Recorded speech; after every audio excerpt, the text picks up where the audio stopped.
Yo, what's up folks? This is your boy Max. I'm coming back to you today to give some tips on mid-game progression.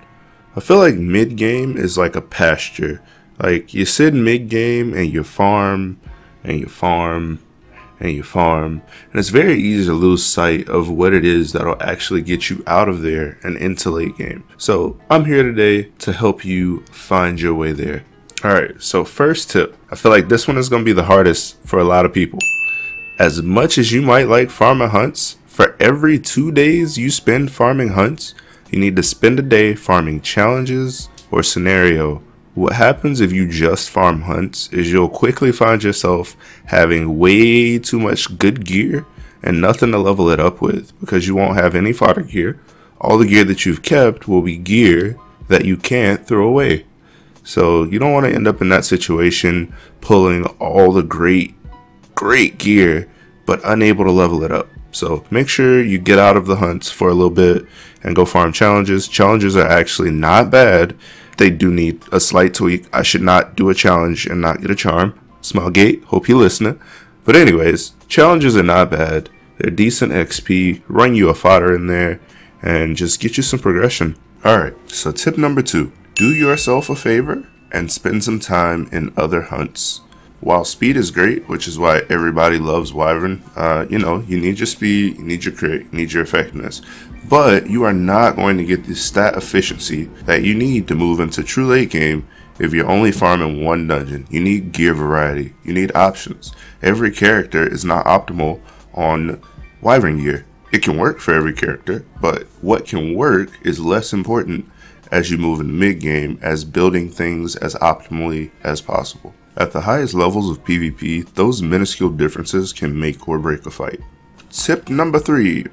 Keep at least 605 bookmarks or 11.5k skystone at any given time because limited summons are guaranteed in that 5 if you do.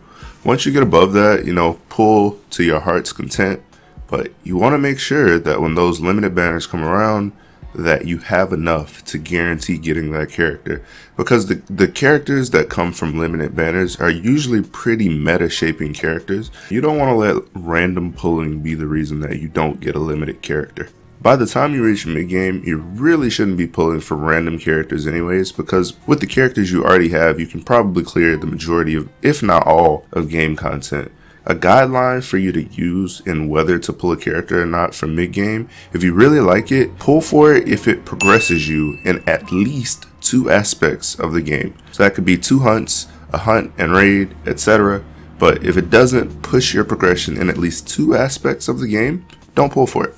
Tip number 4. Alright, this was going to be controversial, but stop buying regular raid gear and start getting those charms. Yeah, I know, it feels bad, but that's why you farm hunts, right? And you are farming hunts, right? But you can continuously grind the gear in hunts. You only get so much artifact and accessory XP per week. Side note, in Hell Raid, never, ever, ever spend your tokens on anything but gear. Everything else is a trap. They cost the same number of hell tokens as they do normal tokens, and you can only get 1 hell entry per week, so it's a trap. Tip number 5, and this may be one of the most important tips, and that is consolidate your PvE teams. The fewer units you need to farm your PvE content, the more gear you have to do dedicated PvP team builds with. Let me break it down like this. Let's say you have enough gear to build 15 characters. Now, let's say that in scenario 1, you don't consolidate your teams. You take 10 characters to do content. Now you only have 5 characters that you can build dedicated for PvP. The other 10 have to be used for PvE and PvP, so they're not going to be optimally speed tuned or any of that. Other scenario, you have 6 units that you use for PvE. Now you're looking at 9 units that you can build dedicated to PvP. You haven't even fought anybody yet and you already have an advantage. Tip number 6. Don't be a slave to tier lists or YouTube vids on how to clear content. If you have an idea of a character that'd be good, just try it out. Even if you don't beat the content you built them for, you'll use them for something eventually. And this tip kind of ties into the last one, because for consolidation you may have to build some non-meta units. Like for example, I have a Purgus and a Tieria built. I use my Tieria as a damage dealer in both Wyvern and Golem, and I use my Purgus as a damage dealer in both Azimanic and Banshee, and that's allowed me to build 2 DPSs that allow me to do 2 hunts each. And I even use the Tieria to pretty good effect in raid. Mischance OP, plus percent HP damage, plus CR boost. So just because you may not have meta characters like Tien or Luna doesn't mean that you can't clear content. You just have to figure out your own answer with the characters that you have available to you. And now for tip number 7, the final tip, the most important tip. Don't you be taking no shit from your gear, okay? If it doesn't roll well or start out well, cut it. Cut it. Get it out of your life. You cannot push into late game if you're accepting the same quality gear on a consistent basis. You have to always slowly be pushing your requirements for gear. Always. Very important. Gear is 9/10 of your character, so don't take no shit.